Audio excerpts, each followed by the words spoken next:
Alternative to a rate hike could be much worse. We had a generating plant, Owens Gorge. It needed $10 million in repairs, and there just wasn't the money in the budget to do it. So when the plant ultimately failed, it was $60 million to bring it back online. If approved, the rate hikes could take effect next year. I'm Anna Marcos for LA This Week. The competition cranks up for airport cabbies as LAX becomes the largest airport in the nation to allow rideshare apps like Uber to pick up and drop off travelers by car. But as Gil Reyes reports, controversy is riding shotgun. LA cabbies criticize the competition. These companies blatantly disregard rules and regulations. Cab drivers like this woman want to put the brakes on rideshare rivals like Uber and Lyft at Los Angeles International Airport. Cabbies say these transportation network companies, or TNCs, that you can hail using your smartphone, are invading their turf illegally. We're going to be driven out of business. The public safety is going to hell. But the Board of Airport Commissioners approves TNCs for drop-offs at the airport and now pickups too. TNCs are less expensive than hailing a cab. The customers want them. They're adding to the economy. They're creating jobs. They're helping with traffic. They're helping with air quality. These are all a reality. Now, you hope it's not. Hey. But against TNCs is Councilman Paul Koretz. One reason, fear of increased airport traffic. Through the addition of thousands of for-hire vehicles that could increase congestion and pollution. Those environmental impacts were not analyzed. There was no opportunity for public input provided. Koretz also says TNCs are breaking laws by not following the same rules as taxis, like driver background checks, services for disabled passengers, and mandatory paperwork. The California Public Utilities Commission recommends a $7 million fine against Uber for failing to turn over documents. Still, the airport board likes them. But customers are demanding the TNCs, and so we're listening to that also. So I'm hoping that we have reached a good balance here. It looks like no one's going to go away happy today. Final approval is still needed from LA city leaders. Gil Reyes for LA This Week. Uber, Lyft, and other TNCs could be picking up passengers at the airport by September. While city leaders hope a new initiative will improve our students' ability to compete on a global scale by getting them up to speed. Here's the final part in our CityLink LA series. So what we're looking at is actually literally pond scum from an old fountain that just had some water laying around in it. Using this state-of-the-art microscope, USC professor Richard Weinberg shows us this highly magnified and crystal clear image of a bacteria that's normally invisible to the naked eye. But this vibrant and crisp picture isn't only being seen here at USC, but also by students at a STEM high school in Chattanooga, Tennessee. That's because the microscope is connected to USC's high-speed network and is able to stream high-definition images to distant locations. The students there can see what we're seeing through the microscope, same thing that the marine microbiologists are seeing simultaneously, and the students at the high school can also control the microscope remotely. This education tool at USC is only part of the many innovations taking place at the university level, and it wouldn't be possible without high-speed internet. But with city leaders taking steps to provide high-speed internet service to all residents and businesses in Los Angeles through an initiative called CityLink LA, Weinberg says the plan will change the face of education. It would really be a dramatic way of allowing people to connect to universities, allowing schools to connect to universities, and allowing individuals to connect to resources that they otherwise can't interface with. The initiative is being spearheaded by Councilmember Bob Blumenfield, who says the student of the future is a connected student. He says too many are falling behind because they don't have basic, high-speed, low-cost access that they need to succeed. We want our kids to be competitive in the future, and if also we want to build a workforce for Los Angeles that's going to be able to make Los Angeles competitive in the future. We need to take the kids of today and make sure that they are connected and that they know they're familiar with the technology and that they're able to take advantage of all that high-speed access can provide. It's the lifeblood of how people communicate. I mean, they have to be connected, and they have to be connected in a way that it's quick, where there's no latency issues, where they can send everything as small as a text and as big as a large video. And for LA students, officials hope access to high-speed internet will offer new and exciting learning opportunities. Well, it's been his pride and joy for nearly a decade. LA City Council President Herb Wesson says the program not only keeps him young, but keeps city kids busy and active during the summer. Rasha Goel has more.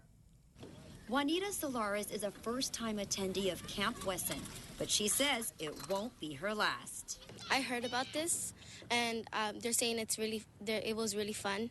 So I thought, oh, why should I not come? And I really like fun. So I came, and I'm really starting to like it. Now in its 9th year, Camp Wesson, put on by Council member Herb Wesson, provides at-risk youth ages 8 to 12 with an opportunity to experience summer camp activities. Imagine a day with all fun and no parents. Horseback riding is my favorite, and kayaking is something interesting. You want to take kids that don't have the opportunity and let them sleep under the stars and no helicopters or anything like this, but they love horseback riding, which is a blast. And we have mountain climbing, arts and crafts. We have archery, kayaking, canoeing. The councilman is hands-on at the camp, making his own tie-dye t-shirt here. And he even spends the night on the campgrounds. I come up here with them. I stay the entire time. Whatever they eat, I eat, and I spend most of my time. They give me this little, Jeep-type vehicle, so I ride all around and check on the kids at the various things that they do, so it's a blast. About 100 kids came out for the 3-day, 2-night camp where they were provided with food, clothing, and shelter. In fact, the tents you see behind me were put up by the kids themselves to give them the true outdoor camping experience. It was fun, too, because we had a team, so we built it fast. It's wonderful watching the kids grow, also the ones that come back, and they remember you, and they enjoy the experiences again, and it's fun. While Camp Wesson gives the kids something to do for 3 days, it also gives the parents some free time of their own. I'm Rasha Goel for LA This Week. Camp Wesson takes place every summer. While the Turner Classic Movies Network recently co-hosted an auction of rare movie posters from Hollywood's golden age, and some from even earlier. Gil Reyes takes us back to the day when movie posters were illustrated by hand. These recently auctioned works of art are some of the priciest movie posters out there. Many movie posters are very reasonable. You can pick them up for $10, $20, $50. The ones we have here are more rare examples, so the very pinnacle, the most classic, most popular Hollywood movies. And here we also have a lot of foreign examples, so really great illustrated posters from Italy, France, Poland, so things are a little bit more rare and unusual. The most expensive poster here, this one from the 1935 Fred Astaire Ginger Rogers film Top Hat, valued at up to $40,000. Bonham's Auctioneers and Turner Classic Movies recently teamed up in Hollywood to offer these prints to the highest bidders. Much like baseball cards, they're valued for the rarity and condition, also closeness to the original prints and the film's popularity. The oldest movie poster here, this one for Edison's The Passion Play. Printed way back in 1898, it's one of the oldest movie posters in existence. Estimated price between $1,200 to $1,800. For people today, it's a really great chance to see what movie posters used to look like, and we've kind of lost that art of hand illustrations. Now, on top of this auction, which is solely movie posters, TCM and Bonhams has teamed up for an even bigger auction of movie memorabilia.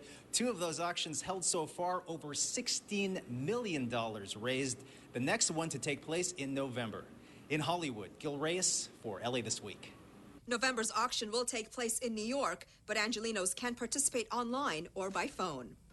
Well, he's helped guide the city for 50 years as cop, as police chief, and as council member. But now, as Bernard Parks retires from public office, he leaves behind a documentary of his years in public service. Anna Marcos has more. Former council member Bernard Parks among the VIPs at this movie premiere at the Rave Theater in Baldwin Hills. The occasion, the documentary Biography, Battles, and Bernard.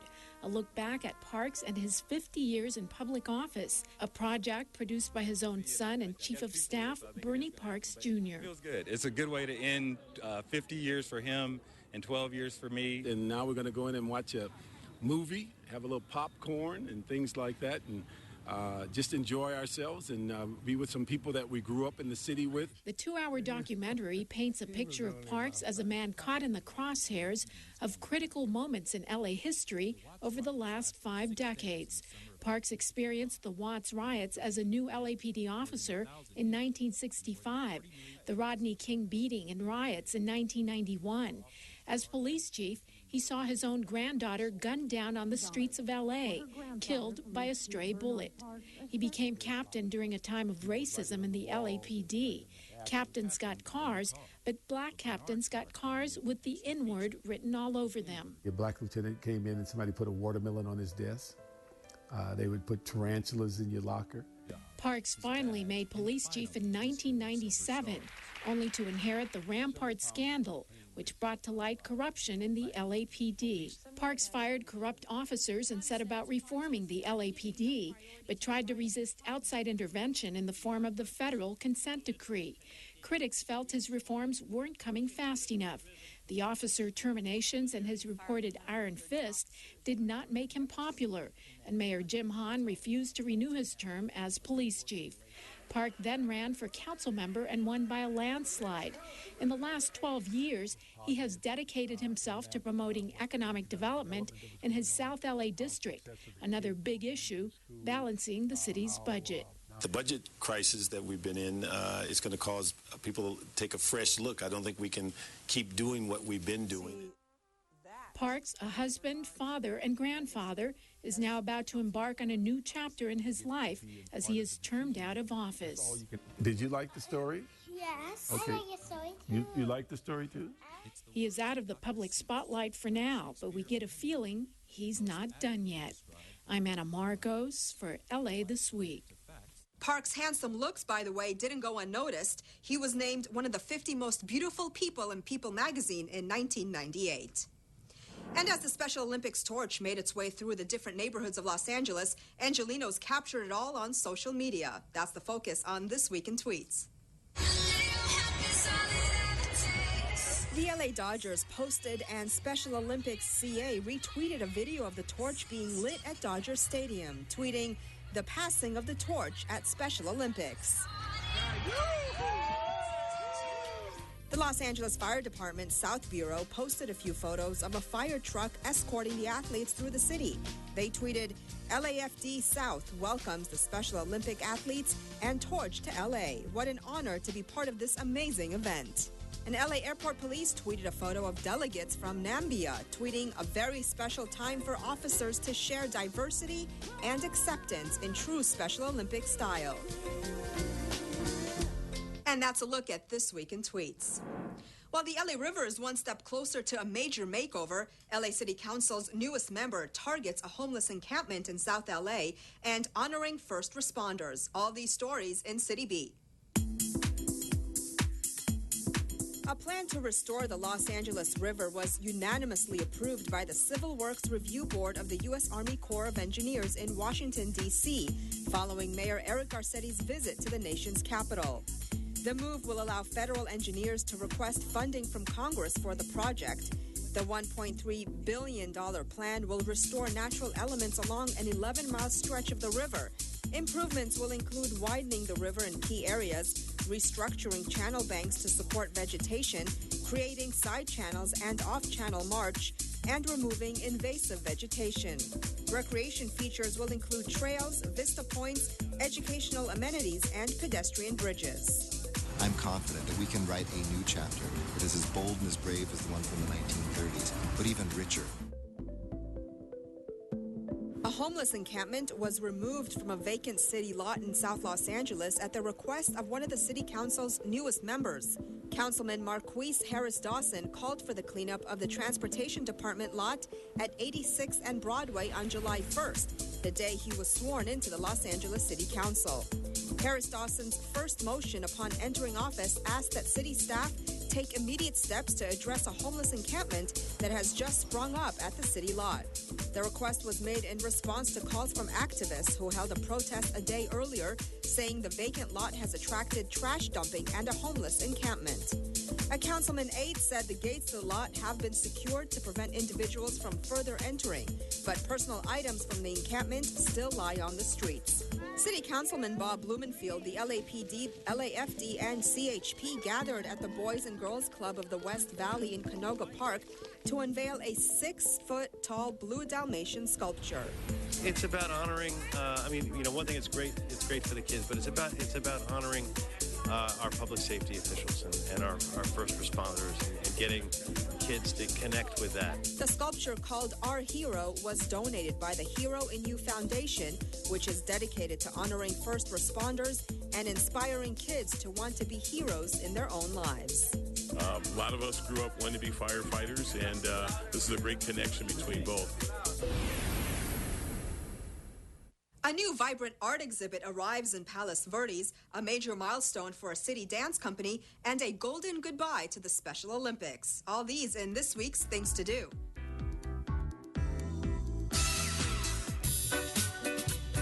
Palos Verdes Art Center is pleased to announce a Garden of Excesses, a solo exhibition by the Cuban artist Angel Ricardo Rios. The exhibition features paintings, drawings, and monumental inflatable sculptures by the artist. It opens on Friday, July 31st, and is followed by a garden party on Saturday, August 1st. The Festival of Art, Music, and Food features visual art workshops and live painting by Rios himself. Check it out on Saturday, August 1st from 2 to 5 p.m. at the Palos Verdes Art Center, located at 5504 West Crestridge Road in Rancho Palos Verdes.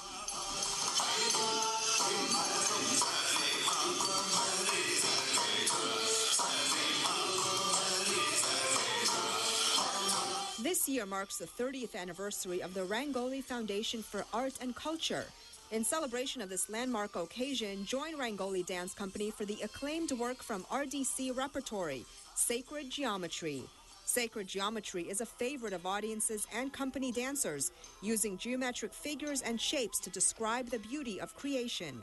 The performance takes place from 7 to 8:30 p.m. on Saturday, August 1st at the Barnsdall Gallery Theater, located at 4800 Hollywood Boulevard.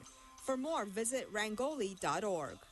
On Sunday, August 2nd, Los Angeles bids farewell to 2015's Special Olympics World Games at the LA Coliseum. The week-long competition, the largest sports and humanitarian event of its kind, is easily the biggest gathering in LA since the '84 Olympics.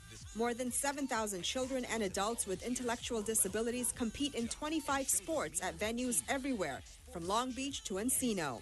The final festivities of the Games will pay tribute to the athletes, families, coaches, volunteers, and supporters who have come together for a successful and inspirational event.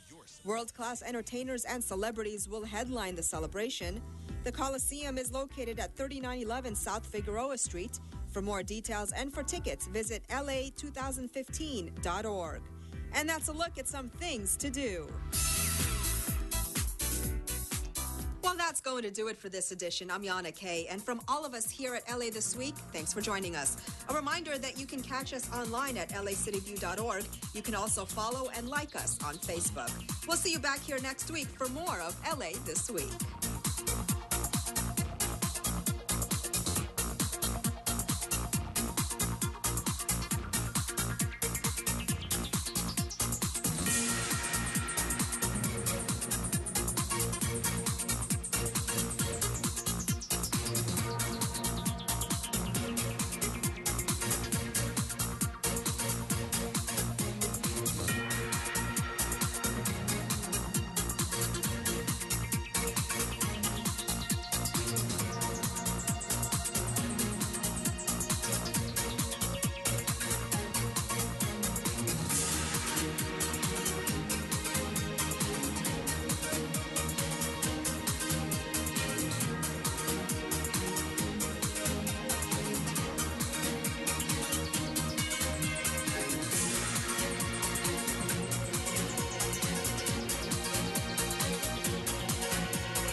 Don't worry, Patty. This isn't going to hurt me one bit. Hi, I'm Dr. Eric Shapiro in beautiful Encino, and you're watching LA City View, Channel 35. Our city, our channel.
Good morning.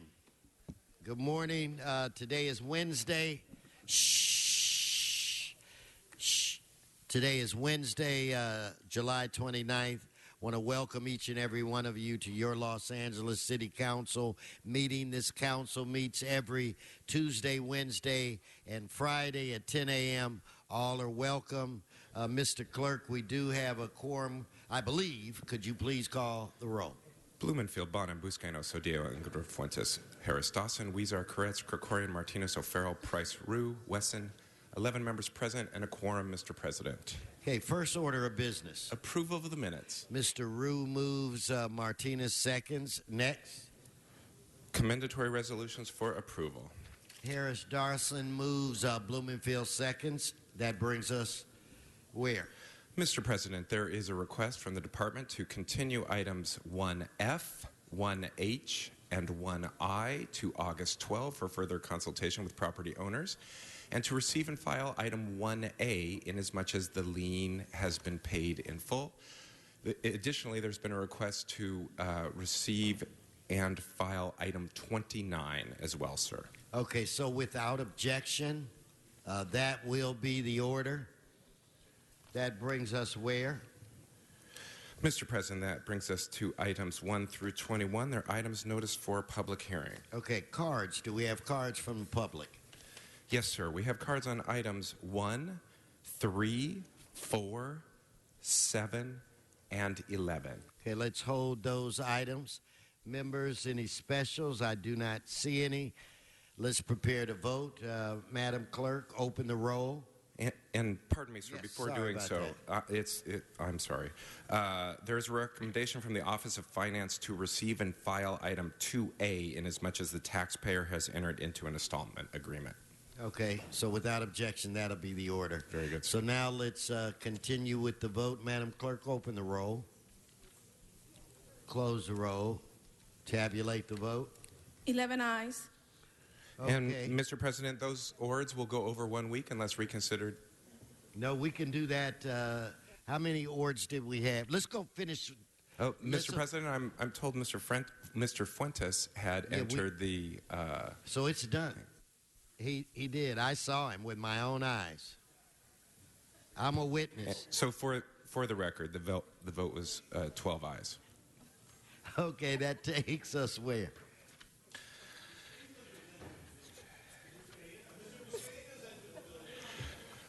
Items 22 through 29 are items for which public hearings have been held.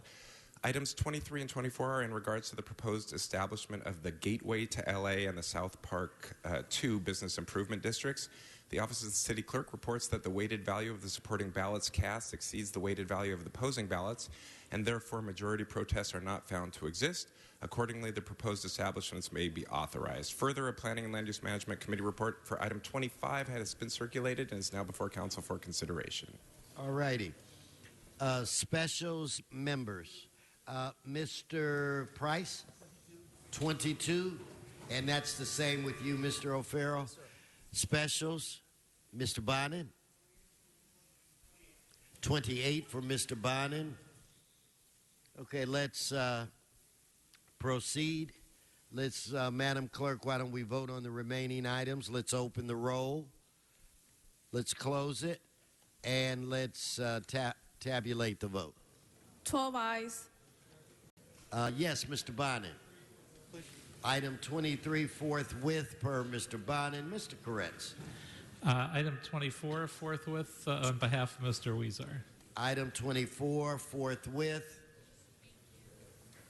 made by Mr. Koretz for Mr. Weezer. That brings us where? Mr. President, items 30 through 41 are items for which public hearings have not been held. 10 votes are required for consideration. Okay, so without objection, those items are now before this body. Do we have cards? Yes, sir, we do. We have cards on items 30, 31, 36, 37, 39. Okay, so we'll hold those. Mr. Price. I want to continue 36. Okay, item 30 till... For a week, 1 week. Okay, so a 1 week continuance, Mr. Clerk, would... Mr. President, that brings us to August 5. So without objection, that'll be the order. Let us vote on the remaining items. So we're going to vote on the remaining items. Let us open the roll, Madam Clerk. Close it. Tabulate the vote. 12 ayes. Okay, Mr. Clerk, that brings us where? Mr. President, that brings us to items 42 through 45. They're items scheduled for closed session. Would you like to hold them on the desk? At this point in time, yes, I would. So if we hold those items, then where are we now? Mr. President, that brings us to items called special.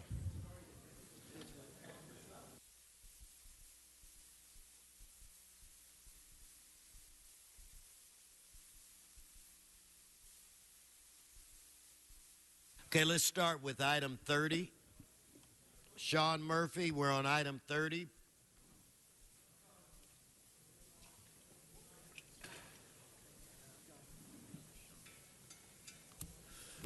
Yes, good morning. Item 30, I support.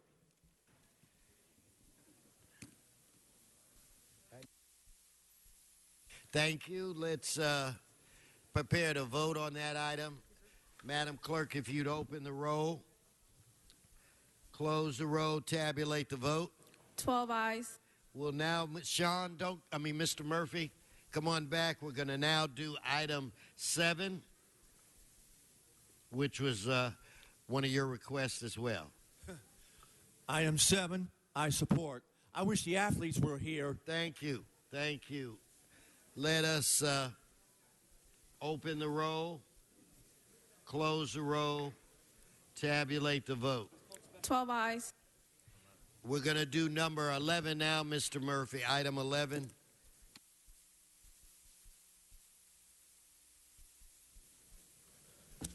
Item 11, maybe I support if it doesn't cost the city too much money. Okay, thank you. Let's, Madam Clerk, open the roll, close the roll, tabulate the vote. 12 ayes.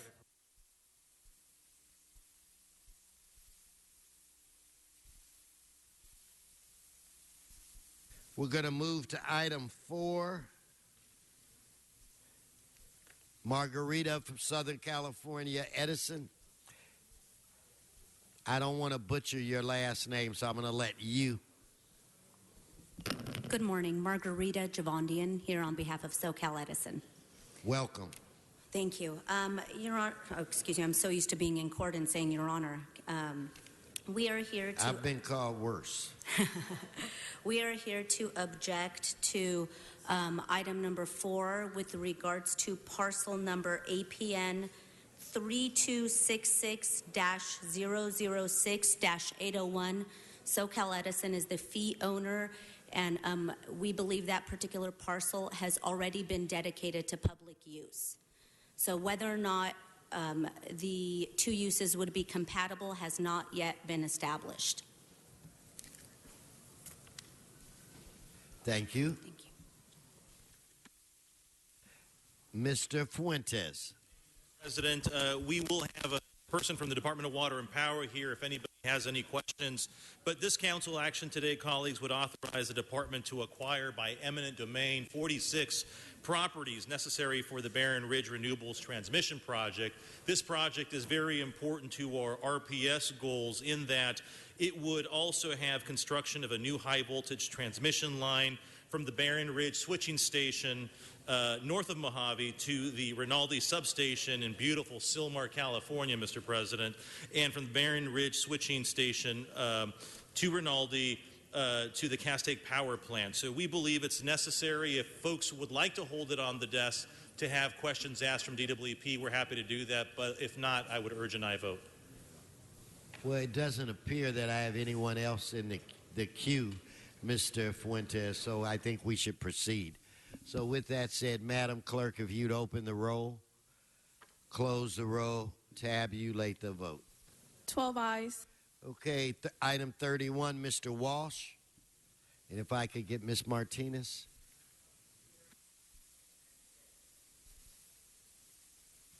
Mr. Walsh passes. Well, then let's come forward.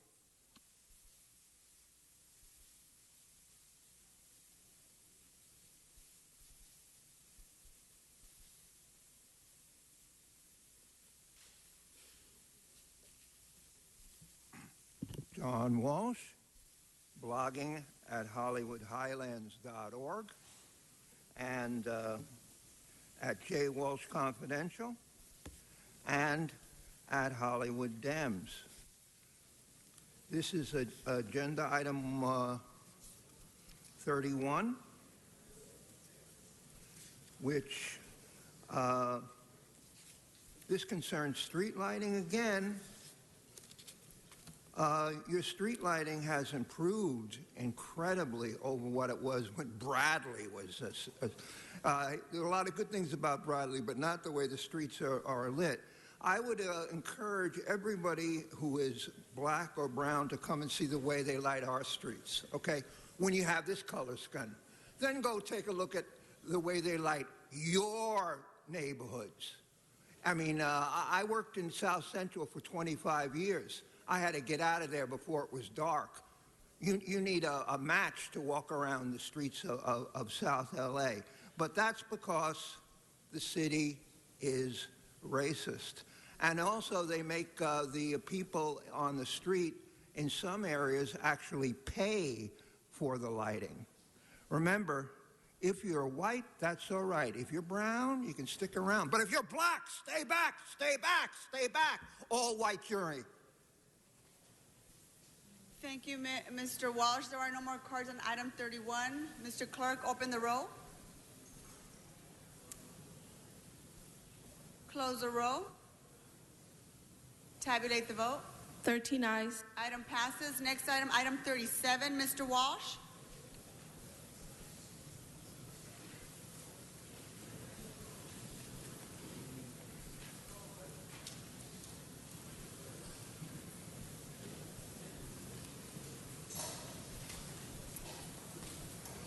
John Walsh, HollywoodHighlands.org. This concerns the installation of the name of Kristen Chenoweth on the Hollywood Walk of Fame.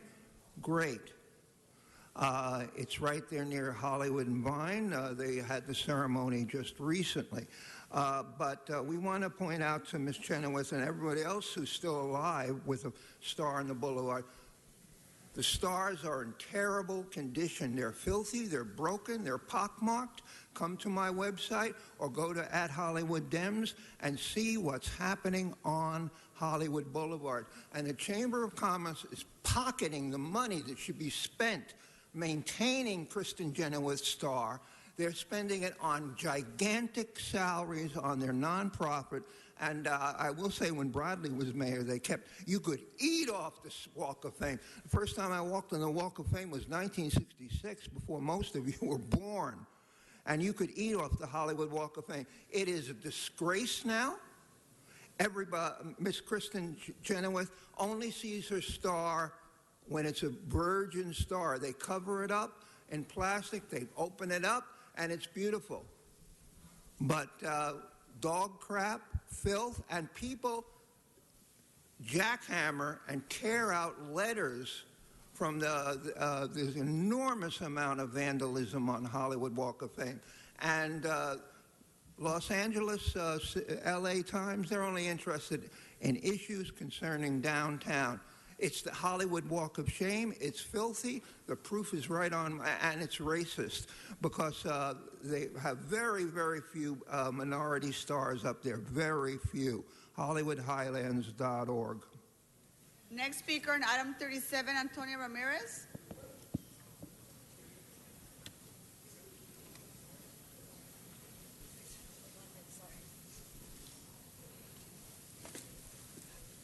Sorry, we must protect our property here while we sit here and come up to the podium. Hello, good morning. I don't know who Kristen Chenoweth is. I have no idea who she is. So I wish we had a little synopsis of who and what she is or what she stands for, and I would be delighted. And yes, the Hollywood Walk of Fame is filthy. There's so much grime, filth, trash, wetbacks and gangbangers, and all that. It's just the filth and the stench. Why would anybody want a star in the Hollywood Walk of Fame? I think that's embarrassing. But if it were cleaned up, and I sure hope that the city attorneys get up there and clean it all up, I would love to see El Jefe, Donald Trump's name up there. God bless Donald Trump. He needs to have his Hall of Fame up there, a star for Donald Trump. God bless him. And let's clean up the stench. I think the city attorney's office will be cleaning up all of Hollywood this weekend, and Heidi Metz as well. God bless America. Thank you. Thank you, Ms. Ramirez. That concludes speakers for item 37. Mr. Clerk, open the roll.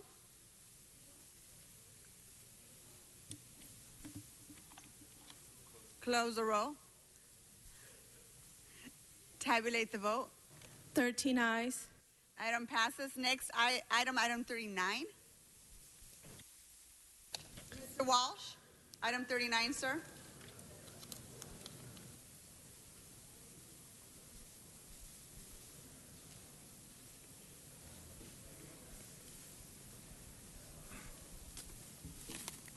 John Walsh at HollywoodHighlands.org. This this is one I don't understand, and I don't say that very often.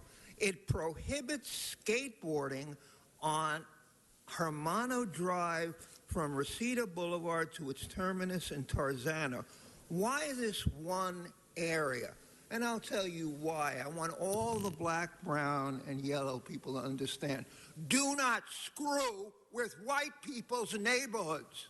They can defecate, they can shoot people dead in your neighborhood if it's black or brown, but they can't even allow 12 and 13-year-old boys in white neighborhoods in the White Valley to even go skateboarding. That's how much this all-white jury of city councilmen, and they're going to vote this.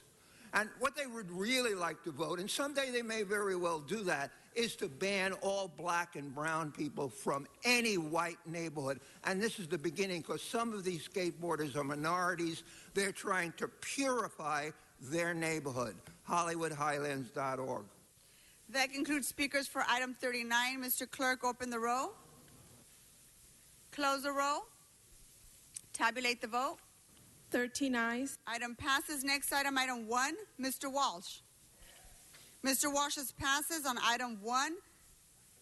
Next speaker, Robert Silver and Mark Stibelman, I'm sorry. Robert Silver, are you here? There's 2 names on a card. There are 2 names on a card, sir. So which one's speaking? Okay. Welcome. Good morning. Item 1G. Good morning. Thank you very much.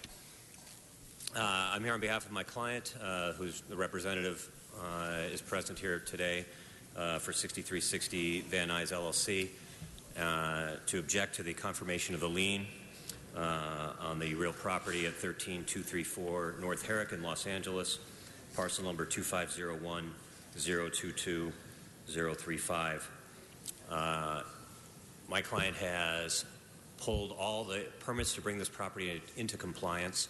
I have them here today. Not that I think the council is going to look at them right now, but a lot of effort has gone in to bring this property into compliance. It can be in compliance, and it will be. And we've really just been confounded by an inspector who's given us ever-changing lists.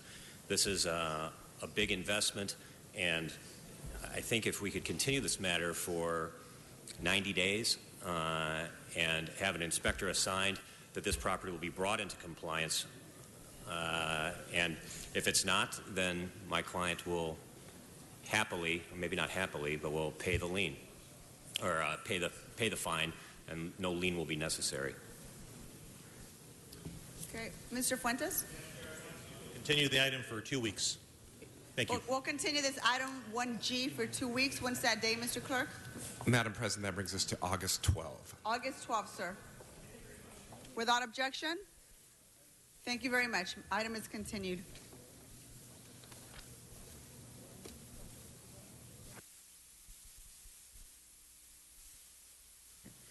Mr. Clerk, let's vote on the remaining items on item 1. Open the roll. Close the roll. Tabulate the vote. 15 ayes. Item passes.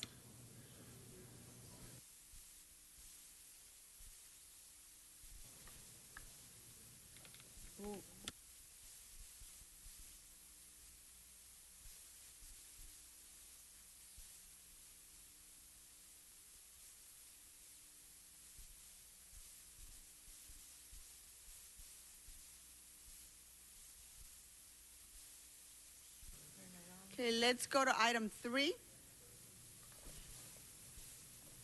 First speaker is Bob Rudnick.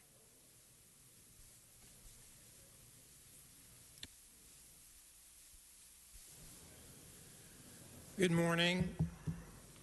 My name is Bob Rudnick. I'm from Kern County, which is the same county that the Beacon Solar Project is located. A little housekeeping. I also opposed this project at the Board of Directors of LADWP, and I have a written response in opposition. May I file this on behalf, even though it's addressed to the Board of Yes, sir. LADWP? You can hand the letter to one of the sergeants. Sergeants, can you please take the letter from the gentleman? Thank you. Next, just a little background. My family has been involved in farming and ranching in Kern County for about 100 years. My father pioneered the Mojave Desert farming. This project is located on the land formerly owned by him and his partner.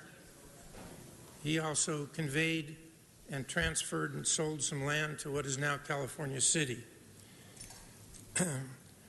What I'd like to do is inform this council that as a mineral rights holder, our mineral rights have not been offered any value. That's number one. Number two, what we want is, we believe that we also have water rights.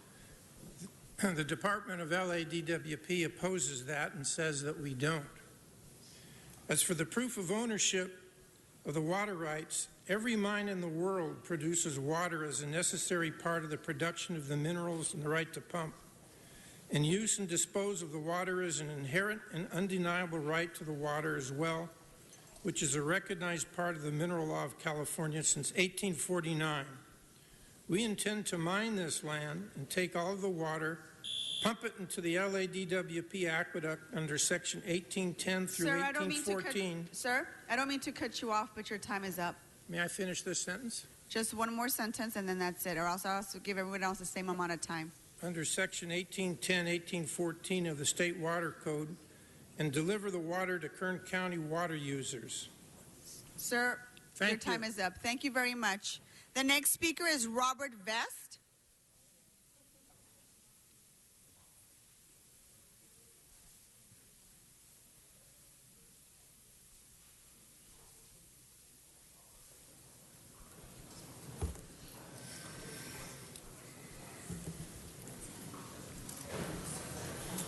Go ahead and go. That was my uncle, so you heard about the family. We've been around for a very long time. I'm CEO of R&R Land Mineral and Oil Company, and we are working on different things with the project. The LADWP has other things in mind. They don't think that our property has any value of whatsoever, mineral right-wise. We spoke with Richard Trigiani in the beginning, trying to purchase his property from us. First thing out of his mouth is, you don't know who you're dealing with. And I'm just like, the property's worth a lot more. You don't know who you're dealing with. So that conversation didn't go very well. I just Monday received a letter back from LADWP.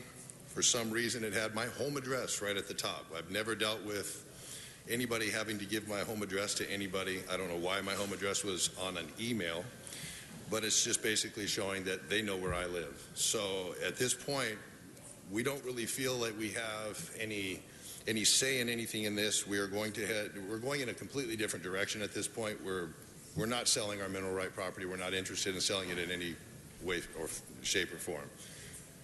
Thank you. Sir, next speaker, Rolf Simmons.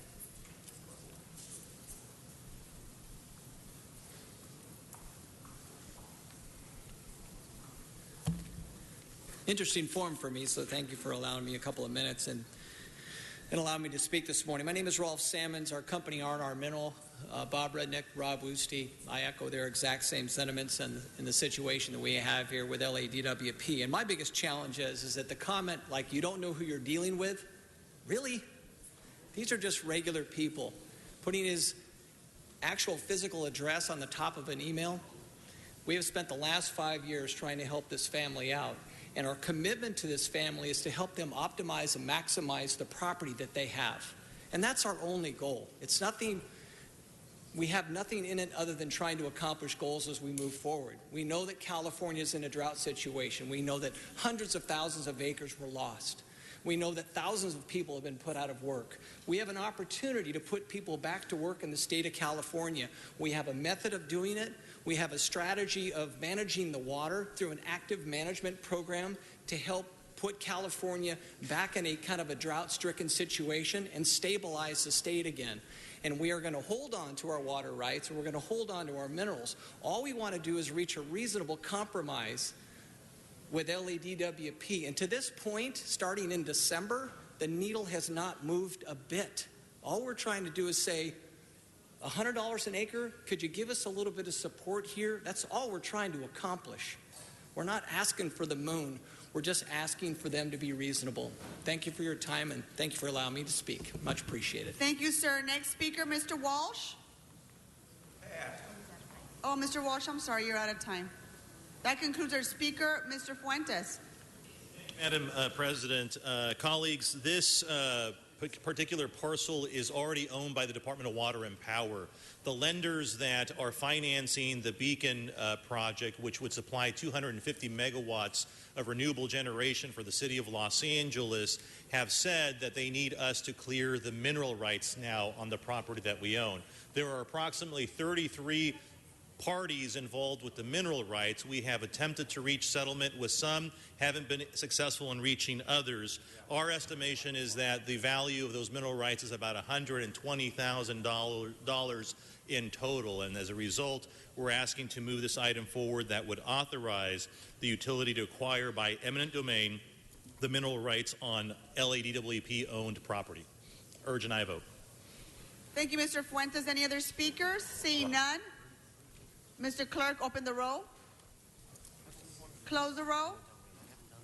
Tabulate the vote. 15 ayes. Item passes.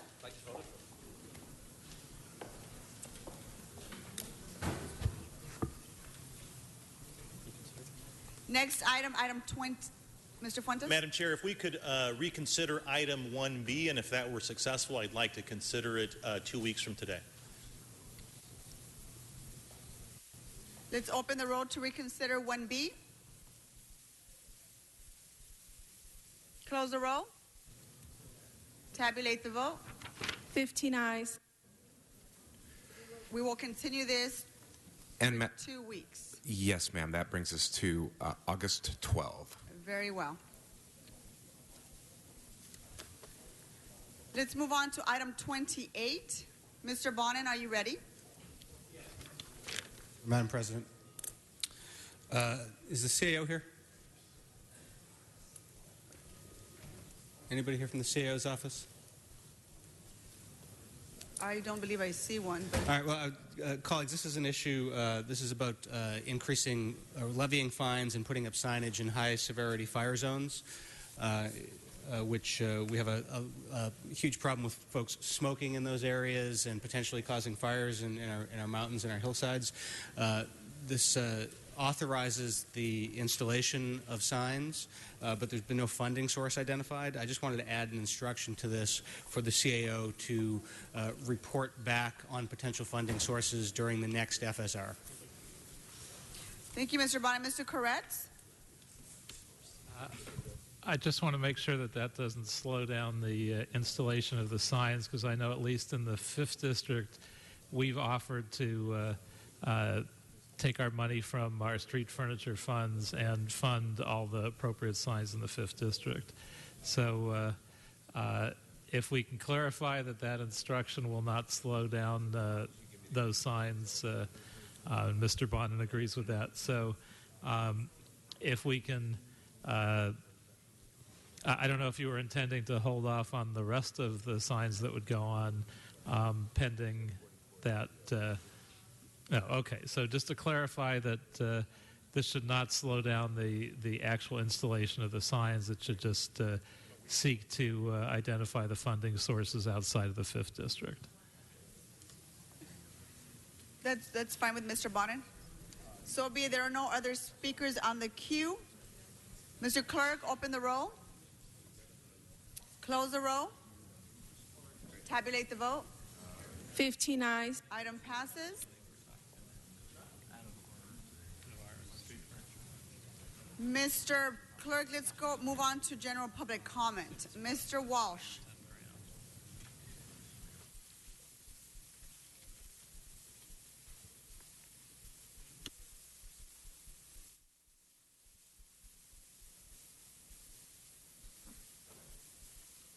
John Walsh, blogging at HollywoodHighlands.org, or J. Walsh Confidential, tweeting at Hollywood Dems. Yesterday, a gentleman named Tut Hayes, who used to own a photographic studio before the CRA eminent domain him, got up to speak. Now remember, my white skin protects me in this building.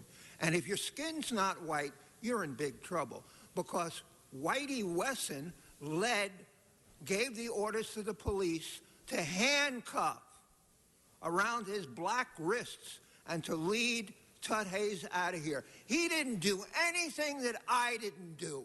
But remember, Wesson is so white, he does whatever the white man wants. And when a black man gets up, he's led out of here in handcuffs. That's how racist this city is. And I'm glad my skin's white, because that gives me the privilege to talk this way. Thank you, Mr. Walsh. Mr. City Attorney? Just for the record, Mr. Hayes yesterday was removed from the meeting for disrupting the meeting. Council stood still for at least 2 or 3 minutes while the disruption went on, and Mr. Hayes insisted on being arrested. Thank you, Mr. City Attorney. Next speaker, Sean.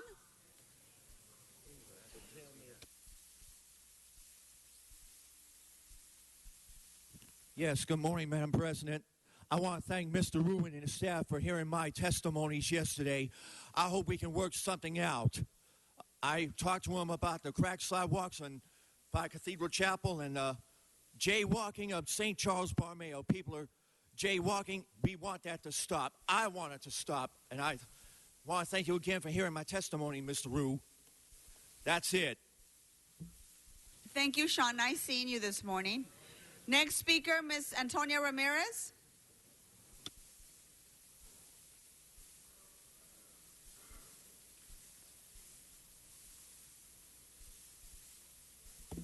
Thank you very much. I'd like to start with 2 license plate numbers that have been harassing me and stalking me and threatening me, and they fulfilled their threats. One is a white vehicle with tinted windows, 7, L as in love, X as in extra, W as in world, 889. The next one is from Bail Bonds, Aid and Abet Bail Bonds, located at 234 East First Street, LA, California, 90012. The license plate of a Toyota is 7, D as in David, K as in King, T as in Tom, 461.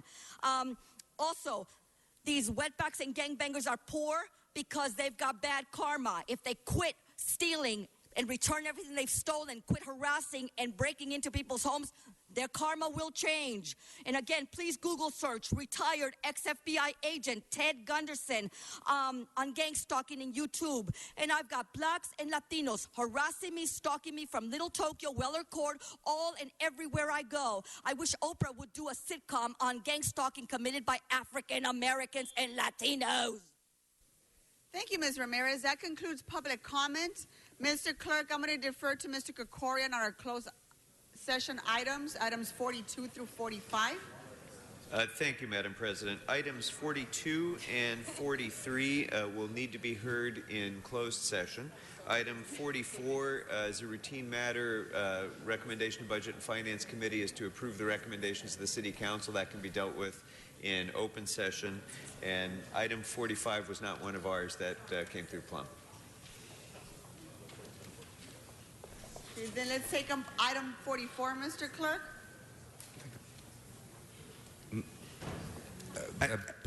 Pardon me, Madam President. Would the chair mind clarifying if it in fact is item 44 or 42 that they wish to hear in open session?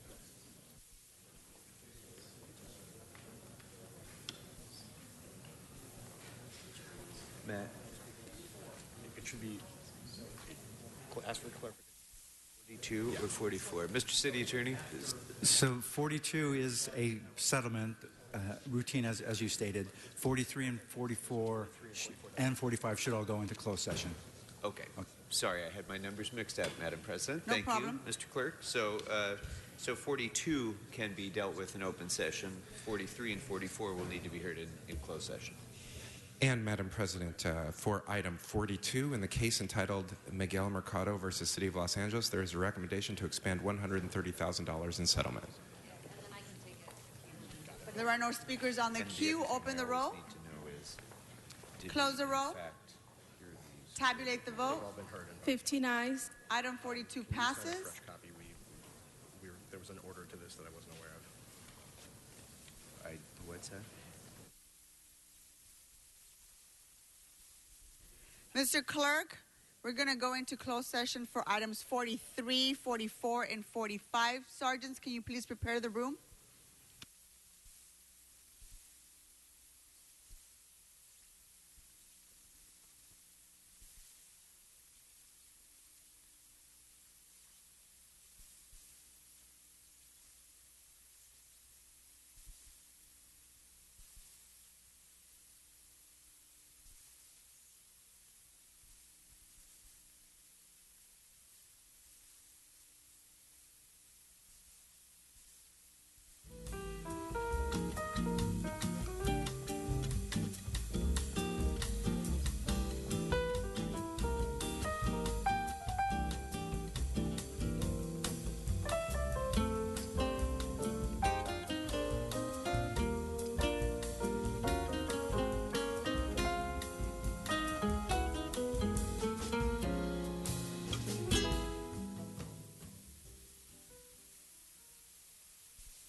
Members, can we ask you all to take a seat? We're going to resume our council meeting. Our next item is item 22.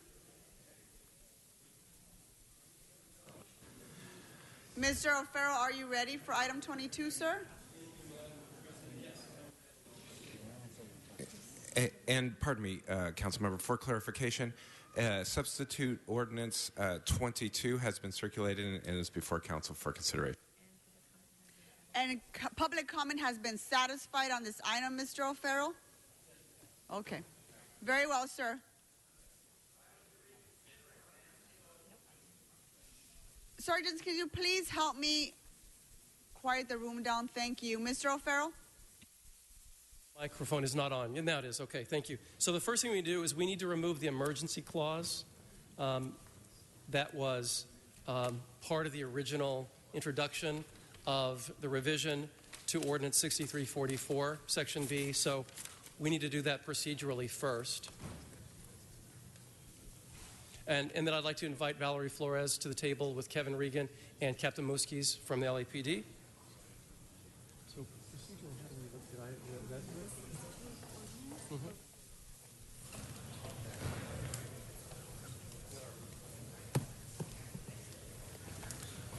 And for clarification purposes, the substitute ordinance already removes the emergency clause. So I wanted to clarify that. Thank you. If Ms. Flores, if you could explain the city attorney's genesis on this revision of this ordinance, going back to 2004, and just kind of give an abridged version of what got us here to this day. Including the process from last summer in the Arts Parks Committee. That would be terrific. Just give us a quick overview. Thank you. Oh, okay, thank you. Good morning, Senior Assistant City Attorney Valerie Flores. The history of this ordinance is the city has a long-standing practice of banning unpermitted vending in city parks to ensure that its a charter responsibility to maintain parks for park purposes is upheld. The city's vending ordinance was challenged legally in court, in federal court, for a number of years because there is some type of vending that relates to First Amendment protected items that the city cannot ban. And so the ordinance lawsuit took actually almost a decade. It went up and down the Ninth Circuit, and there were a series of cases. During that time, the city suspended enforcement of its ordinance banning unpermitted vending in parks. And in about 2012, I believe, finally the last of these lawsuits resolved, and the city got clarity from the Ninth Circuit about what it could legally subject to a permit and what sorts of First Amendment items the city had to allow to be vended. So once with that lawsuit resolved, a motion was introduced to ask us to come back with a lawful ordinance that banned all unpermitted vending in parks. So we've done that. We've gone to the Board of Recreation and Parks. They approved the ordinance. We went to the Arts Parks Committee of the City Council, and there we were requested to remove the ordinance's urgency clause, which we've done. So this current ordinance, very briefly, does allow First Amendment vending if it's only a message. There's no utility in the item sought to be vended. It will require all other vending to be pursuant to a permit and would ban all other vending. Now, the ordinance has a progressive sort of penalty provision. First offenses are subject to a fine of up to $100. Second offenses are subject to a fine of $250 or potential prosecution as a misdemeanor. I think the police can speak to current practices. The other thing I would just like to note is currently we do have a vending ban in place on city sidewalks, again, for unpermitted vending. So a lot of the vending that used to take place on city sidewalks has migrated into the parks, and many of you may have noticed in your local parks that you're seeing a lot of unpermitted vending. I'm going to allow Kevin Regan to talk about some of the more dangerous vending activities that are going on right now, and then the captain can discuss current practices with regard to enforcement of the sidewalk vending ordinance, which again currently is in place. We're here to answer any questions. Thank you, Valerie. Council members, Kevin Regan, Assistant General Manager with Recreation and Parks. Just to follow along with what Valerie was saying, so yeah, there has been a ordinance in place for many, many years which prohibited unpermitted vending in city parks. It's very critical for our operations that the Parks Department be able to, and the Commission, be able to control the types of vending opportunities that actually occur in parks. We do have a number of legitimate vending types of activities. There's, in city parks, there's restaurants, there's concessions, there's driving ranges. I mean, there's a number of permitted concession operations. One of the classic examples of a really well-run and great operation is what's currently happening at Echo Park Lake with a small cafe with some indoor and outdoor dining, and then a paddle boat concession. So that's an operator that does have a permit, pays all their appropriate fees to the department and city revenue taxes, et cetera, et cetera. However, it's important to the department that those legitimate concessionaires and vendors not have to have unpermitted, unregulated vendors show up right outside their establishments and sell products for, half the price. That's an issue that we've had. We have some of the classic examples, and we've spoke to you here many times and testified in committee and also here at council about some of the big examples. So I'll just list them off to bring everyone's recollection. We have a pony ride operator that just shows up at Hanson Dam, which is a large regional park in San Fernando Valley. He drives in with a truck and trailer. He offloads ponies. He offers pony rides. No insurance, no permits, no regulation, no inspection, no way for the department to ensure that these ponies are well cared for, that they're safe, that the saddles are safe, that the rides are safe, that the location is safe. We have no oversight whatsoever, and we have absolutely no enforcement ability to stop this individual. People that, patrons that come to the park, they bring their kids, they see these ponies, they see it in a public park, and they just assume that it's legitimate, it's part of the city, it's Rec and Parks, it's got to be safe. Well, we don't know that it is. Those are examples. We have swap meets that just pop up all over the city, where individuals just come into a park, kind of take over and sell any number of items, whether it be clothing or other odds and ends. I mean, the most interesting vending situation I witnessed in a park that was causing a difficulty was a guy who actually set up a bicycle repair shop right in the park, wouldn't move. So these are kind of the types of things that we're concerned about. We're concerned about our legitimate concessionaires being able to have their guaranteed right to do the vending that they've bid on through competitive process. They've been awarded a contract through Recreation and Parks Commission, many times approved by the council. So we just want to make sure that those opportunities exist and that we do have an enforcement tool to be able to deal with situations that arise. I will say this. There is sometimes some concern that this whole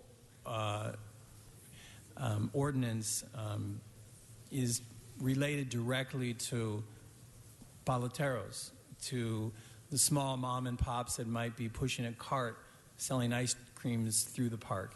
And in actuality, that's the least of what we're targeting with this particular ordinance. We're not really looking at that per se to target.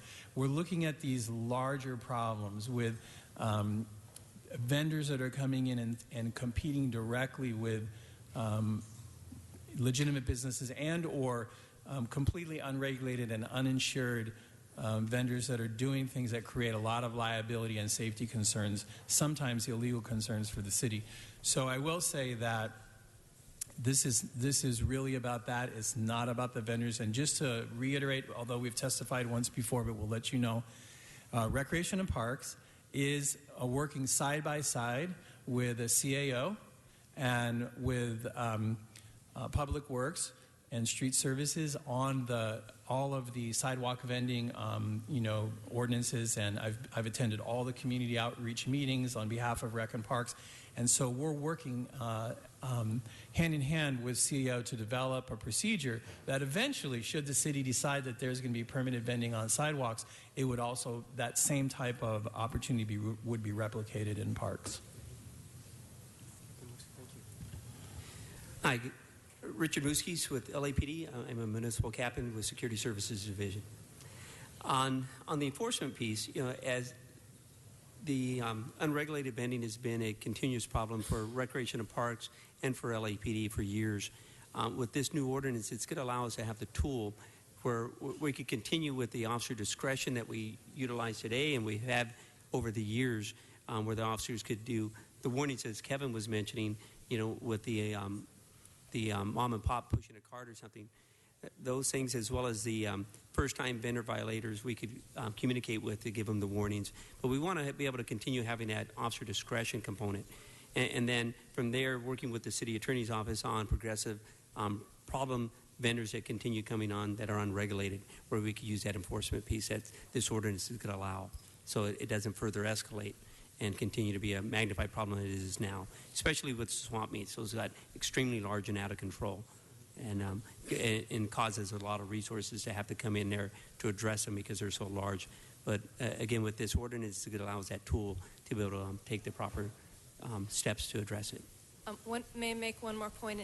That is, because this ordinance will only ban unpermitted vending, if the city moves forward with a citywide approved vending program, this ordinance won't be in place. Won't be affected. It can stay in place and be harmonious. And also, in some ways, you can't have a successful permitted vendor program unless you have a law in place beforehand that says unpermitted vending is barred, because otherwise no one has any incentive to ever apply for a permit, and it kind of undercuts your permit program.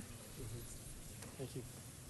So, Farrell? Thank you, Madam President. So really, what I'd like to hear from you, Valerie, Ms. Flores, is right now, because it's anything goes essentially in our parks because of the lack of an ordinance that's in place right now. You gave the Hanson Dam pony ride example.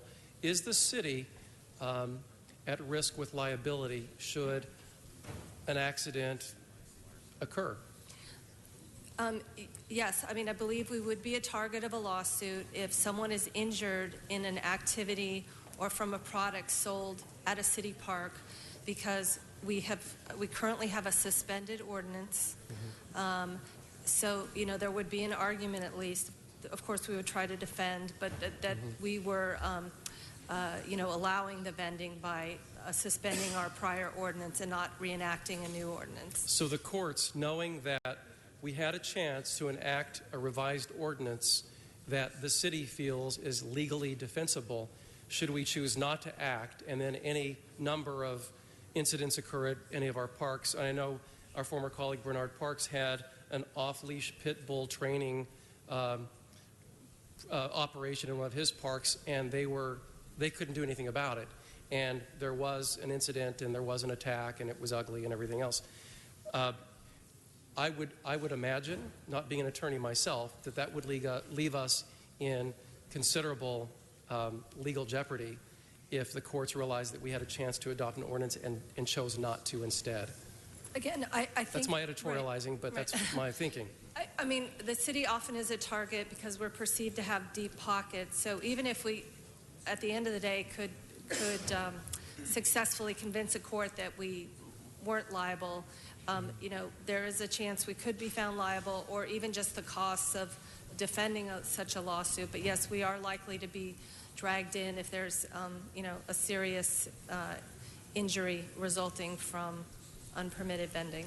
So 2 points I'd like to make, Madam President, is one, I'm supportive of the creation of sales and services in our parks, but through that permitting process, we would also be able to exact some fees for those that use the privilege, take advantage of the privilege of sales and services in our parks, so that fees that we collect could actually be used to reinvest in the upkeep and maintenance and improvements of our parks. That's one thing, and we need that desperately. Secondly, last fall, we adopted a separate ordinance unanimously. This council adopted a separate ordinance, 4215, that gives the exact same protections at Venice Beach, at the boardwalk, that our colleague Mike Bonin was so passionate about, very understandably, because of the issues they have there. I've spoken with all of the senior leads at Hollywood Division, Rampart Division, Northeast Division, and a few at Olympic Division. With great unanimity, they will suggest that their hands are tied when they approach an issue at a park, and not all of those providing sales and services are so benign. For example, we know that of a person who was selling cigarettes to minors. The police at this point feel that they can't enforce that either. That's an issue. So I would support a system wherein we can regulate and bring to light entrepreneurs to provide a service that our constituents in our public rights of ways and our parks want to support. But with that comes regulation and the law. And I just think that based on what I've been educated to over the last couple of years, and then in the last year throughout this process, it's pretty clear to me that we need to adopt an ordinance to give the city the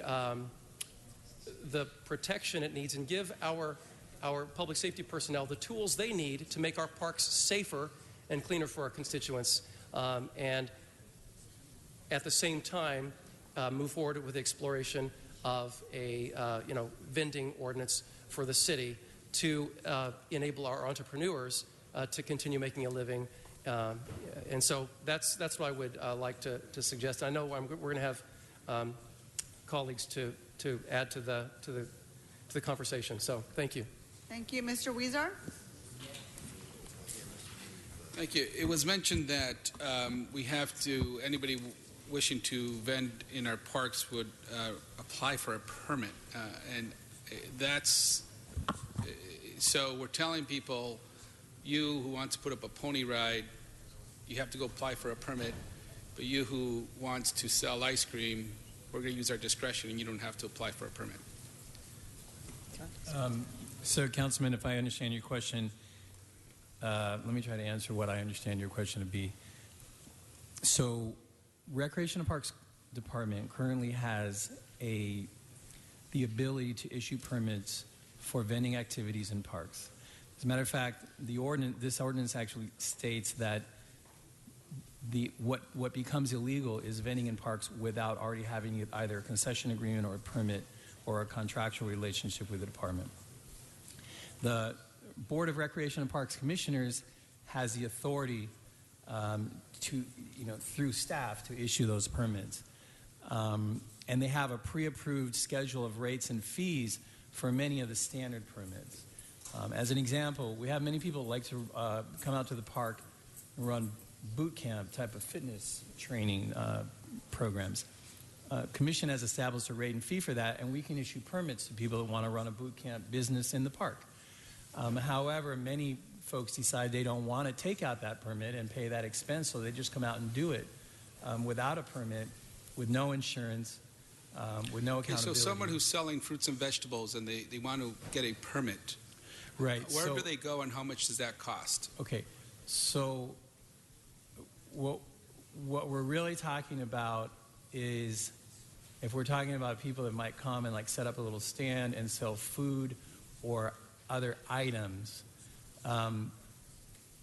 currently the commission does not have a standard rate and fee for that. That is what we're working with through the whole process of the sidewalk vending led by the CAO. Recreation and Parks is very much a part of that. So eventually, the same type of permitting process that would apply to city sidewalks would be adopted in parks. So we're in the process of developing that. I mean, it doesn't exist today. That's not to say that we couldn't issue a permit for that. It's just that routinely we wouldn't. So it's prohibited without an ability to apply for a permit. That's what happened. Well, but it's not an activity that is typically permitted today. However, we are looking at permitting that in the future, but we have to do it hand in hand with the city's efforts to legalize sidewalk vending. Because essentially, it's the same thing. So it's not to say. I mean, there are concession opportunities like that. For example, in Sepulveda Basin, we have a concessionaire that operates a snack shop.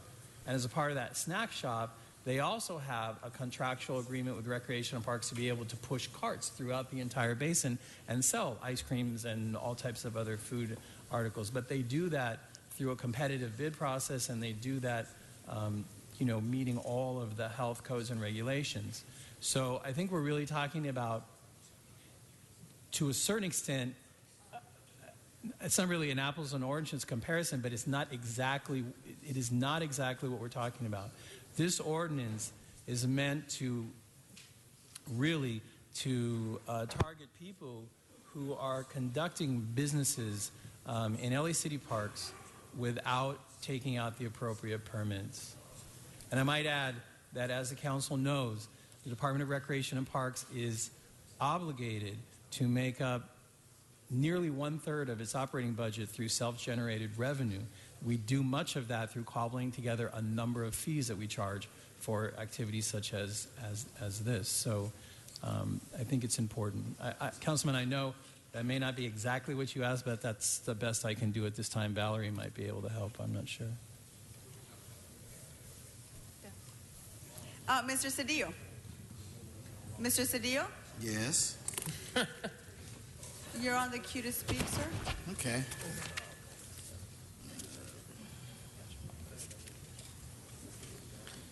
Colleagues, I'm going to obviously vote against this, and I ask for you to concur.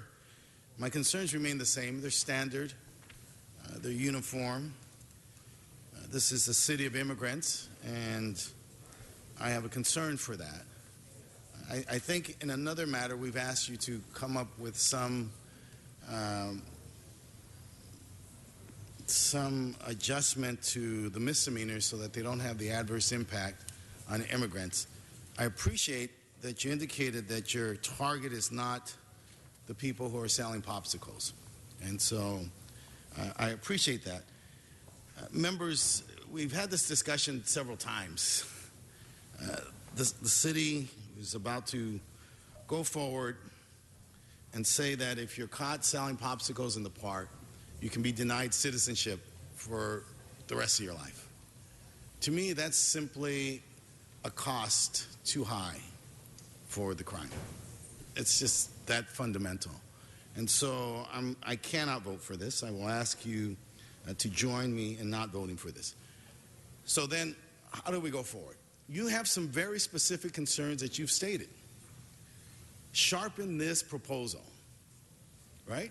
If you don't want the guy selling the ponies, then say that in your proposal. If you don't want the boot camp, then say that in this proposal. If you don't want the pit bull training, then say that in this proposal. Be specific, be certain, be definite. Then you could have my support. But if you're going to capture in a broad net immigrants who are selling fruits and vegetables or popsicles, and it becomes a bar for their life from citizenship, that doesn't work. During this break, I'm going to share with you guys, I was in Mexico for a week. This is global discussion, regional discussion of many countries and many states about what's an immigrant-friendly city look like. And in many instances, it looks like ours.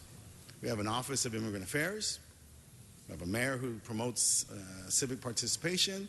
We have an identification, and we have a driver's license that gives them mobility and an ID. We have universal education. We're working on access to health care. These are the principles and matters that are important in this region, and I mean in the Western Hemisphere, about how we integrate immigrants into civic life. But one point was brought up that was very important. to have coherence between our police and the broader public policies. This is incoherent. This sends a different message. This says, you know what, you got all these great things about Los Angeles that are immigrant friendly, but if you sell an ice cream, you can be barred from citizenship for life. It's just too much. It doesn't work.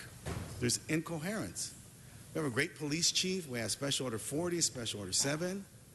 We have a police chief that opposes the impound of vehicles and supports the driver's license. It's incredible the things that we do. This proposal is incoherent with the general direction of the city, and for that reason I cannot support it. Now, if you have something that's more specific to the concerns you've raised, then I'm happy to look at it in that vein. But right now it's overbroad, and the consequences of it for a significant part of our community is too much. And I say this in this context. Regrettably, immigration reform is unlikely. And so now the challenges of how immigrants live in our nation falls to the local governments, falls to the school districts, falls to the counties, falls to the cities. Because we will live with millions and millions of immigrants of undocumented status or varying status in this nation until things get straightened out in Washington, and there's no indicators that that is going to come soon. And so the challenges of immigration reform, the challenges of bringing immigrants into civic life and into the mainstream of our society and taking them out of the shadows and not having them here simply as part of our economic workforce, that those challenges now fall to the city, and this proposal goes contrary to that direction. Thank you. Mr. Rue? Colleagues, I know I'm coming in at the very tail end of this conversation, and and from the briefing that I got from the city attorney, it seems like the goal of this motion or this ordinance is to prevent illegal, potentially dangerous, and/or legally liable vending, and secondarily to encourage those hardworking and law-abiding vendors to register for a license to properly vend in our parks. Griffith Park and many other parks are in my district, and I fully support 95% of this ordinance. And I don't want to hinder in any way the passage of this ordinance in its entirety, except for what Councilmember Cedillo has talked about, the prosecution of misdemeanor. I understand from the city attorney, from the briefing from the city attorney and your presentation today, that the penalty option is a necessary requirement for you guys to go after many of those serious offenders that Kevin Regan just talked about, because monetary fines sometimes doesn't work on them. But I am concerned about the small mom and pop and struggling vendors, hardworking vendors, in particular that this misdemeanor could affect some immigrants, many of the immigrants' pathway to citizenship and access to their American dream. So I believe I have a motion that I introduced. I do have those concerns, and I wanted to ask, unless some of my other colleagues have some better options, is to ask the department, the city attorney, to come back in 60 days with a report to basically tell us how you're going to do these prosecutions. Because from what I've heard, it seems like you don't want to go after the mom and pop shops, and you're giving me a verbal assurance, but I'd like some sort of report back on that. So I have a motion that I'm introducing before you, so we could revisit that in 60 days. Thank you. Thank you, Mr. Rue. Mr. Price? Thank you, Madam President. I too raise some concerns expressed by Councilman Cedillo and Rue. I think that we certainly want to have a comprehensive plan to make sense. And in fact, we're having that discussion about street vending in the Economic Development Committee in another couple of 3 weeks. I just think we should be putting these policies together at the same time, not one after the other. And to that extent, I think it's just not cooked. I too am concerned about a focus, unintended consequence on the small mom and pop fruit vendor. I understand the primary purpose here is to curb some of the more dangerous types of vending activities. And I agree. Let's just spell that out. No horse training, no cross training, no dog. I mean, I think we can be specific to the extent possible. I'm going to be voting no because I just think that we should have a more comprehensive, complete approach. I appreciate the effort. I appreciate the fact that we are tussling with these issues, and we have to. But, if other communities can do it, why can't we? If other cities can find a way to manage, to balance, and to survive, provide some survival between those micro entrepreneurs, and the community, I think we got to find a way to do it too. So I think we're on the track. I just don't think we're there yet, respectfully. Thank you. Mr. Bonin? Thank you. I've been appreciating this discussion and sort of both sides of this, the tension about how to put penalty and how to put enforcement on it. I appreciate what Mr. Cedillo said about perhaps it makes sense to specify what the real offenders are that you want a more serious penalty on. But perhaps it also makes sense, I'm not sure which way it makes more sense, to specify the areas in which you want the significant penalty of misdemeanor versus infraction or whatever else the alternative will be, or whether you need to call out the infractions and let sort of the umbrella be the misdemeanor. I think you could do it either way, but if the general approach is to go after the folks doing the pony rides and going after the pit bull training, then maybe what you do is carve out the exception for the type of things that Mr. Cedillo and Mr. Price and Mr. Rue were talking about. I would caution as you do it, though, to be careful because you don't want to catch up the immigrant popsicle vendor in an overly harsh penalty that could destroy their life. Get that. At the same time, as you make the exception for that situation, or you carve out the policy so that it doesn't cause that problem, you want to make sure that you're not creating a loophole through which more problems will go through. And I have seen generations of nightmare problems at Venice Beach, as Kevin well knows. You need to be careful that if you're going to carve out the exception for the person selling popsicles, that isn't written in such a way that it becomes a carve-out for food trucks. You just need to sort of write it very precisely. You need to be very careful when you carve out for mom and pops. The thing that we've had happen at Venice Beach is what used to be a climate where it was, one-off artists who were coming down and selling their stuff has become sort of a swap meet of cheap trinkets being bought downtown and being sold really in many cases by a syndicate down there of folks who are using it as a cover to sell drugs. And we've tried to carve it out for a good purpose, and the courts have, because of the way we've written it, the courts have constantly ruled against us and created such a gaping hole that we've had big problems. So I think there's a way to sort of thread the needle that everybody's talking about. I think one of the problems we've had in other ordinances that Mr. Cedillo talks about is that we tried to have a sort of one-size-fits-all penalty. And in, for instance, the Lavon ordinance, we need to have a misdemeanor penalty for illegal dumping. But we don't need to have it for someone who has their prescription or their backpack with them on a sidewalk. And I think if we can carve it out and be more precise, I think you can address Mr. Cedillo's concerns and also move forward on the rest of the ordinance as needed. Mr. Harris Dawson? Good morning.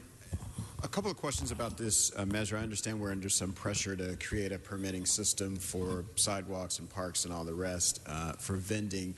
This causes absolute alarm for me because I just have visions of Leimert Park or somewhere else getting raided, and people who have been selling things for years, and it's part of the park experience. Suddenly, from one day to the next, what they're doing it becomes illegal. So I have a couple questions about what are your plans for enforcement? How soon does that take place? What will be the education process that people will get? And then second, what will be the triggers for enforcement, right? So it's very understandable if somebody's outside a gift shop that the city has rented space to do. That's very different than if we have a music circle in a park in South LA and people are selling bracelets outside of it. So I'm just trying to figure out how you all are going to differentiate and what your education process will be for folks around the city. Do you want to team up on it? Yes. So, Councilman Richard and I are both going to take a stab at answering that. So I think it's important to just put a little context. So the council is considering, and City of Los Angeles is considering making what we're calling sidewalk vending, also sometimes called street vending, but more correctly called sidewalk vending. We're looking at making that legal through a permitting process. So it's important to remind everyone that currently it's illegal on the streets and sidewalks to do this type of vending. The problem is that the parks don't have that same consideration today. So there's nothing to preclude Recreation Parks Department from continuing to work with both the council and the CAO towards developing the same type of permitting process that's being proposed for sidewalks in parks, even if we have an overall ordinance which allows us some enforcement activity on illegal vending in parks. The only reason we don't have that ordinance today is because it was suspended, as Valerie stated, due to some First Amendment activities at Venice Beach. We've already brought an ordinance in place to correct all the problems at Venice Beach, and we will do enforcement in very much the same way we did there. It's important to remember that even though we have an escalating penalty clause in the ordinance where these violations start as an infraction and then they can escalate to misdemeanors with increased penalties. The issue that we found in the way that we'll do enforcement, and Richard can correct me if I'm wrong, but the way we've done it in the past is that first and foremost, the individual police officer always has the discretion to simply give a warning, to simply tell someone, you can't be here right now, this is an activity you shouldn't be doing. They don't have to write a ticket, they don't have to arrest someone. But if they do choose over time, someone doesn't comply and they do have to write a citation, what we've seen is that if we don't have the ability to escalate those penalties, then some of the vendors will simply see those infractions as a cost of doing business, either pay the fine and continue to do the activity time and time again, or not pay the fine and continue to do the activity time and time again. If a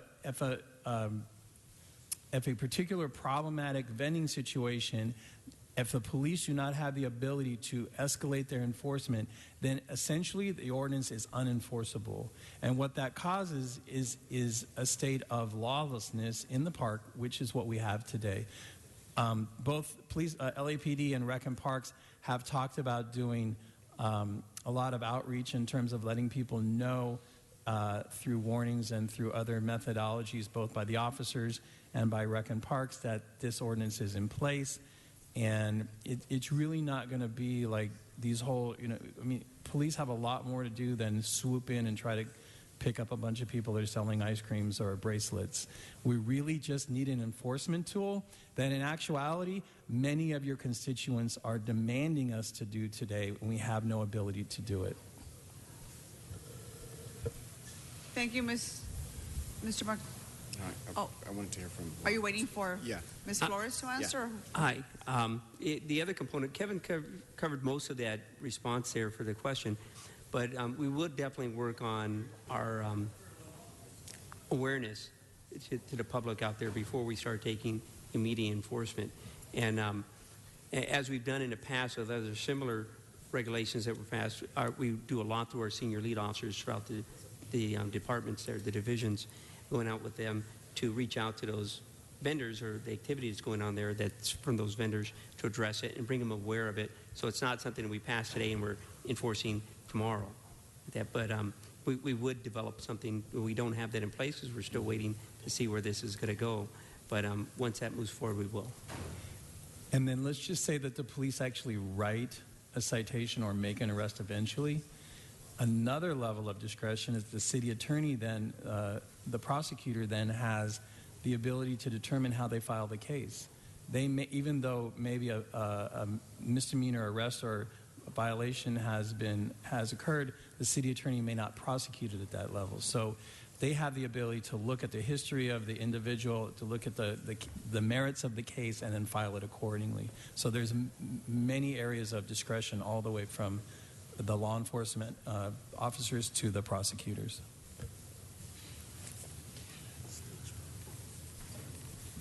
So my second question was the actual permit process. So again, you have a situation where we're trying to make something citywide for a city that's vastly different from one corner to the next. So will we have another shot at looking at what the permitting process is? Because again, because there's unevenness, I mean, the paperwork that we want to see from a person bringing ponies to the park, I imagine would be much different than what we want to see from someone selling T-shirts out of the back of their trunk or something. So how is that going to roll out, and how many times would we have to look at it before it becomes the deal? So I think this actually goes directly back to the answer that I gave to Councilmember Huizar about sort of what's happening today. So Recreation and Parks has the ability to issue permits today for certain types of vending activities in parks. And we want to do that where there's a need for either some type of sale of merchandise or some type of food or some type of other concession opportunity. However, a lot of this discussion has centered around, let's face it, the folks that are pushing carts or setting up little stands and selling fruits and vegetables and selling ice creams and bacon-wrapped hot dogs, et cetera. So we're not really permitting those types of activities today, but that's exactly what we're looking at doing as a part of the whole effort to legalize sidewalk vending. So there's a whole criteria that's being developed by city staff in the CAO's office to talk about what the process would be through certain types of permits to certain types of health department requirements, et cetera, that these vendors would need to get to be able to sell legally on sidewalks. And Recreation and Parks is a part of that process, and the permitting process would be identical to the process that would happen on sidewalks. So we're working hand in hand right now with the city's efforts to legalize sidewalk vending. That conclude your question, sir? Mr. Krikorian? Mr. Buscaino? Thank you, Madam President. So this ordinance before us, I've supported coming out of committee. And the reason why, as a senior lead officer in the years out in the field with LAPD, I was presented on numerous occasions with the spirit and the letter of the law. This ordinance before us will allow the officers to do just that, whether it's a warning system, and if the warnings aren't heard enough many times, they'll go into a citation and then further onto an arrest. What this ordinance says, though, it's not completely banning whether someone wants to sell T-shirts, sell paletas, sell food, put together a yoga class. It's just saying that you still can do those things, but you have to abide by the policy and the proper paperwork to do what you want to do at a city park. Is that correct? Yes, that's correct. That's correct. And again, the citywide permitting vending permit process that's underway now will focus different requirements for different types of vending. So if you wanted to sell any kind of food product, it would be important for the city to see a health permit. So everyone in this city will have an opportunity to vend in a city park. You just have to go and file the appropriate paperwork. Is that my understanding? Right. My understanding is people will be able to apply for permits to vend both on sidewalks and in parks pursuant to the program the city's developing. So if my immigrant Italian mom wants to sell meatball sandwiches at Point Fermin Park, she would have to go and fill out the paperwork to vend at Point Fermin Park in San Pedro. Is that my understanding? Correct. And I believe there's also an effort underway to look at the specific thing being vended to determine the permit fees. Some, obviously, small items would be a much lower fee, whereas if you want to conduct a boot camp where there's liability issues, that would be a different permit fee, and you might be required to show insurance, et cetera. So that's all being worked out. And again, this we see as more of a baseline ordinance to make unpermitted vending illegal, so it'll encourage people to actually go apply for the permit, show their health permits, show their liability insurance, so we have some assurance that activities taking place in our park are safe. Right. I ask to support this ordinance and move forward, and ask for an aye vote. Mr. O'Farrell to close, please. Thank you, Madam President, and thank you, Ms. Flores, Captain Muskies, Kevin, Regan. Thank you. I want to say that this ordinance has been very well thought out, very well explained. It's not draconian at all. I think it gives the city the basic protection, quite frankly, that we've needed for years and years. It's also consistent with 4215 at Venice. It's also consistent with the citywide ordinance regulating sidewalk vending. I am very eager to respect the desire of Mr. Rue and Mr. Price and bring back further discussion into my committee to establish maybe a more clear protocol. I'm very comfortable moving forward with this. As has been stated, the process is an escalation starting with an infraction, starting with some discretion that our public safety personnel have in making our parks safer. And we need to make our parks facilities safe, and we need to make them inviting to all of our constituents, no matter who they are, where they're from. And that is the spirit and intent of which we move this forward, in my view.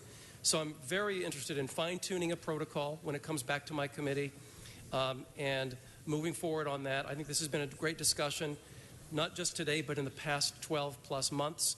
And I think the time to act is now. So I do ask for an aye vote on this substitute ordinance. Thank you. Thank you, Mr. O'Farrell. There are no more members on the queue. Mr. Clerk, there are two votes on this item. That is correct, ma'am. The first vote would be on whether to substitute the circulated ordinance for the one previously on file. Okay, let's open the roll. Mr. Clerk, can you speak to the mic? Sir, can you clarify that for some members? It would be the ordinance that removes the urgency clause. We're voting on whether to substitute. Is everyone clear? No. Open the roll. Close the roll. Tabulate the vote. 12 ayes, 3 This noes. motion passes. Mr. Clerk, I'm sorry. That now brings us to the item as amended by motion 22A. 22A seems friendly. If not, we could certainly vote on 22A separately. Mr. Weezer. We had a ordinance at the previous council meeting that had the urgency clause, and now we were voting to substitute that. So we substituted now that with Correct. the vote we took. Shouldn't we vote on the new ordinance now?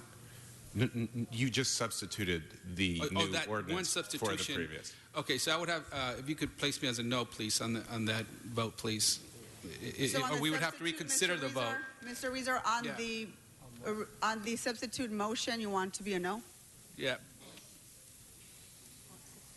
On the substitute ordinance.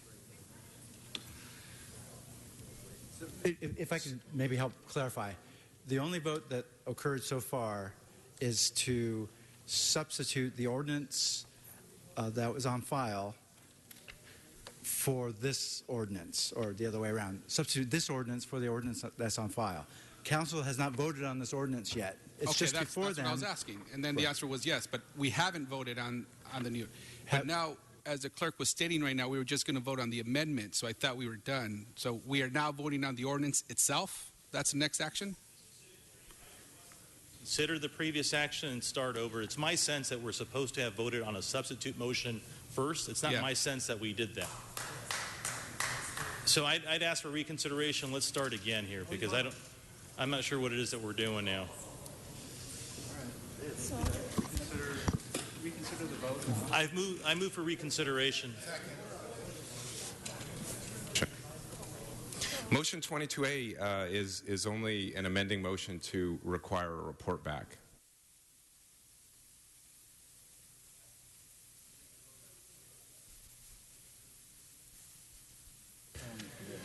I made a motion for reconsideration, got a second. Let's start over. Well, just for clarification, were you among the 12 or the 3 on that last vote? I'm among the 3. So someone else would have to make a motion for reconsideration.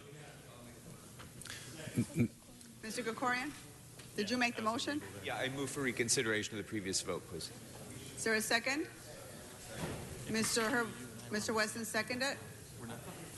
So let's open the roll for consideration. Close the roll. Tabulate the vote. 15 ayes.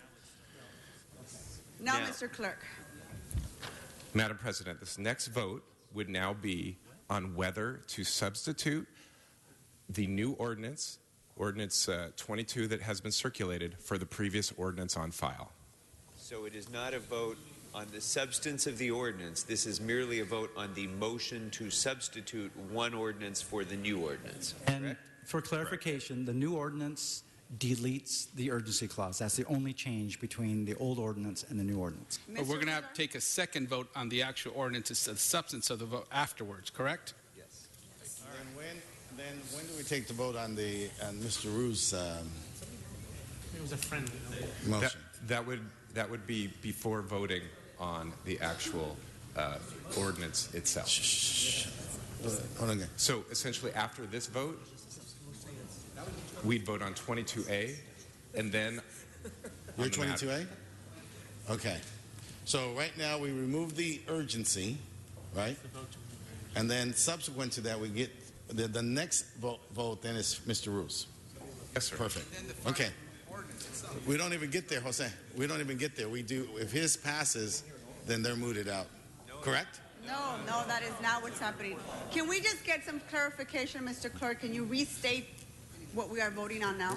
On each vote. This vote would be to substitute the ordinance that has been circulated before you, Ordinance 22, which removes the urgency clause from the previous ordinance, just on whether to substitute that ordinance for the previous ordinance. Not voting on the ordinance. Yes. So, is everyone clear on what we're voting on? We're not clear yet. Mr. City Clerk, can you explain Madam it one more President, time? we'll try one more time. Can we? the city clerk Thank you. We haven't. Excuse me. So CLA's office, the first can you explain item, this? the first item before you is whether to substitute the ordinance. You're not actually approving the ordinance yet. It's only substituting what is currently in file with this new version. So it is a motion to substitute, so you're swapping the ordinances out. Pardon? Currently, what is in file is an ordinance that has all of the provisions in here, but it also has an urgency clause, which is contained in the ordinance that is on file. The last time you discussed this issue, you asked the city attorney to come back with an ordinance to remove the urgency clause. That is the one that is being requested to be substituted. So your first action would be whether to substitute the ordinance. You have not approved it yet. It's only to substitute so that you may vote on it. Is everyone clear on what we're voting? Mr. Weezer? Yes. Well, we should explain every vote we're going to take, the complete. So the first one is to substitute. The second one is on Ryu's motion, 22A. And finally, the complete package. So there's 3 votes we're going to take, right? Correct. Thank you, Mr. Weezer. So let's open the roll on the Fo's motion to substitute the ordinance. Open the roll.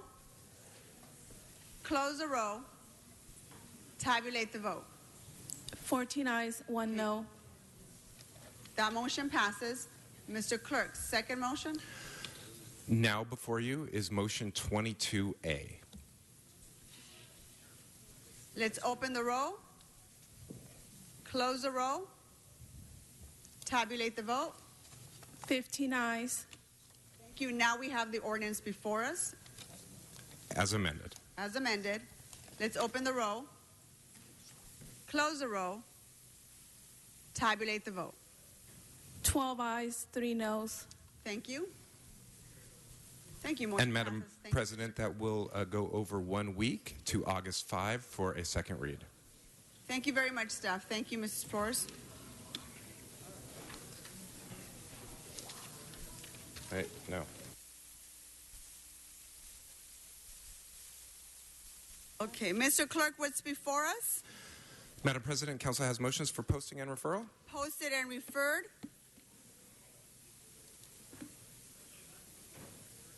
The desk is clear. Okay, members, any announcements? Any announcements, members? I see none. Any adjourning motions? Can we all please stand up for adjourning motions, including members of the public?